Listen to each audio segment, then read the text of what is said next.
Hello বন্ধুরা, আজকে আমি আমার এই দেওয়ালটাকে একটা নতুন অ্যাস্থেটিক লুক দিতে চলেছি, কিন্তু তার জন্য আমার সিঁড়ির এখানে খুব ময়লা জমে আছে।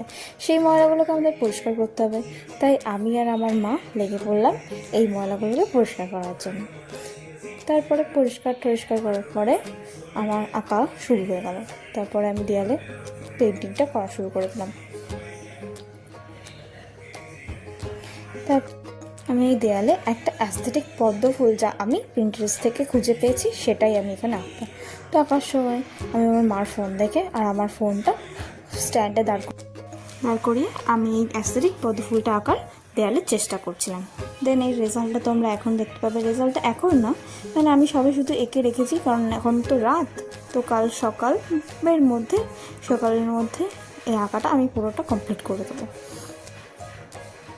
ভালো লাগলে লাইক, কমেন্ট, সাবস্ক্রাইব করে দিও। Good night.